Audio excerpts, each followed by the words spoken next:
নমস্কার, আমার YouTube channel Bengal পলিটিক্সে আপনাদের স্বাগত। বাংলাদেশ ছেড়ে চলে যেতে বাধ্য হলেন শেখ হাসিনা। শোনা যাচ্ছে সেনাবাহিনীর চাপেই তাকে দেশ ছাড়তে বাধ্য হতে হয়েছে। তার আগে নাকি তিনি রাষ্ট্রপতির সঙ্গে দেখা করে তার পদত্যাগপত্র পেশ করে গেছেন। হাসিনার দীর্ঘদিন ধরে 1996 থেকে 2014 পর্যন্ত নির্বাচনে জিতে আসা প্রধানমন্ত্রী ছিলেন, কিন্তু 2014-র পর থেকে বাংলাদেশে নাকি ভোট হয়নি এবং 2014-র ভোটেও নাকি ব্যাপক কারচুপি হয়েছিল বলে ওখানকার বুদ্ধিজীবীরা দাবি করছেন। তারা বলছেন যে হাসিনা সরকার শেষ দিকে চলে গিয়েছিল অনেকটা স্বৈরতান্ত্রিক মনোভাব নিয়ে, এবং এরই পরিণতিতে নাকি এই বাংলাদেশে এই যে আন্দোলন, এই যে বিশৃঙ্খলা, এই যে ধ্বংসযজ্ঞ, এই যে প্রধানমন্ত্রীর বাসভবনে হাজার হাজার লোকের ঢুকে পড়া, লুটপাট করা, বঙ্গবন্ধুর মূর্তি ভাঙা, সবই নাকি তার পরিণতি। বিশ্বাস করতে খুবই কষ্ট হয় যে মুজিবুর রহমান, বাংলাদেশের মুক্তিযুদ্ধের নায়ক, তার পরিবারের একজন নাকি এরকম করছেন। বিশ্বাস করতে খুবই কষ্ট হয়। যাই হোক, শেখ হাসিনা দেশ ছেড়েছেন দুপুর 2:30 নাগাদ। তারপর তিনি আগরতলায় পৌঁছেছেন। সর্বশেষ পাওয়া খবর সেখান থেকে তিনি দিল্লি যাবেন, দিল্লি থেকে তিনি নাকি লন্ডন যাবেন, আপাতত এইরকম জানা যাচ্ছে। বঙ্গবন্ধু মুজিবুর রহমানের হত্যাকাণ্ড 1975-এর 15ই আগস্টের পরে কিন্তু হাসিনা 6 বছরের ভারতে ছিলেন, ভারতে আশ্রয় নিয়েছিলেন। আমরা ভেবেছিলাম হয়তো তিনি সেদিকেই আসবেন, কিন্তু তিনি কেন লন্ডনে যাচ্ছেন সেটা এখনো অবধি পরিষ্কার নয়, কেননা হাসিনার পক্ষ থেকে তো কোনো বিবৃতি জারি করা হয়নি। তিনি দেশ ছাড়ার আগে একটা রেকর্ড করা বক্তৃতা দিয়ে যেতে চেয়েছিলেন, রেকর্ড করা ভাষণ তিনি জাতির উদ্দেশ্যে দিয়ে যেতে চেয়েছিলেন, কিন্তু সেটা তাকে দিতে দেয়া হয়নি। এটাও কি সেনাবাহিনীর চাপ কিনা সেটা অবশ্য সেখানকার সংবাদ মাধ্যম পরিষ্কার করে বলতে পারছে না।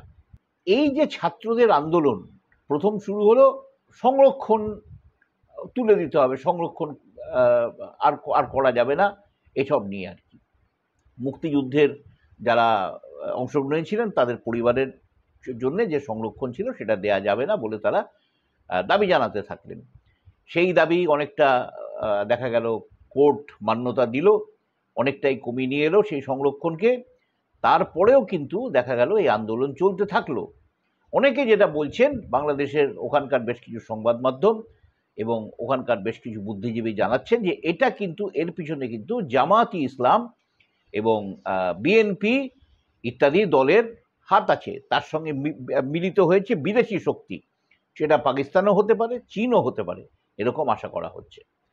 তবে হাসিনা কিন্তু পড়তে পারেননি, এই যে পরিস্থিতিটা এই দিকে যেতে চলেছে সেটা কিন্তু তিনি পড়তে পারেননি। তিনি অনড় মনোভাব নিয়ে চলেছেন।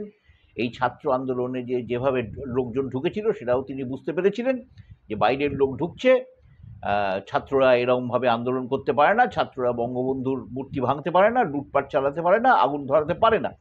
কিন্তু দেখা যাচ্ছে যেটা, হাসিনা পরিস্থিতিটা রিড করতে পারেন, আজকে সেই জন্য তাকে বাংলাদেশ ছেড়ে চলে যেতে হলো। এবং এর ফলে বাংলাদেশে কি সেনা অভ্যুত্থান হবে সেটা একটা লাখ টাকার প্রশ্ন। যদিও সেনা বাহিনীর প্রধান ওয়াকার উজ্জামান তিনি একটা সাংবাদিক সম্মেলন আমরা একটু আগেই দেখতে পেয়েছি, তিনি সেখানে বলেছেন যে তিনি রাষ্ট্রপতির কাছে যাচ্ছেন। তার ইতিমধ্যেই বাংলাদেশের বেশ কিছু প্রধান প্রধান রাজনৈতিক দল, আওয়ামী লীগ বাদে অবশ্যই, তাদের সঙ্গে আলোচনা হয়েছে, একটি অন্তর্বর্তী সরকার গঠন করা হবে, রাষ্ট্রপতির সঙ্গে তিনি এই কাজেই যাচ্ছেন। তিনি তার সঙ্গে সঙ্গে জানিয়ে দিয়েছেন যে প্রতিটি হত্যাকাণ্ডের বিচার হবে। এই ধরনের বিশৃঙ্খলা থেকে তিনি ছাত্রদের বা যারা এই বিক্ষোভকারী তাদের সরে যেতে বলছেন, এবং তিনি আরও জানাচ্ছেন যে বাংলাদেশে যেন আর এই অরাজক পরিস্থিতি না চলে, কারণ এতে দেশের ক্ষতি হচ্ছে। এখন দেখা যাক আন্দোলনকারীরা তার কথাটা কতটা শোনে এবং কি অন্তর্বর্তী সরকার তৈরি করতে পারে, সেই অন্তর্বর্তী সরকার এই আন্দোলনকারীদের সন্তুষ্ট করতে পারে কিনা। অনেকগুলো প্রশ্নের জবাব কিন্তু অমীমাংসিতভাবে রয়ে গেল।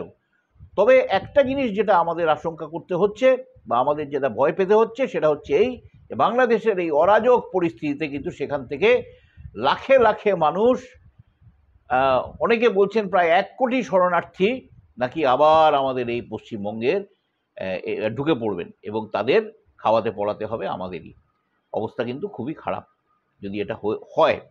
আমাদের একেই তো পশ্চিমবঙ্গ নানান অসুবিধার মধ্যে জর্জরিত, গোটা ভারতই জর্জরিত, পশ্চিমবঙ্গ তার মধ্যে অন্যতম। তো সেখানে যদি এত শরণার্থীর চাপ আবার বাড়তে শুরু করে, তাহলে যে কি হবে সেটা সময়ই বলবে। নমস্কার। আমার এই ভিডিও যদি ভালো লেগে থাকে, লাইক করুন, শেয়ার করুন এবং সাবস্ক্রাইব করুন।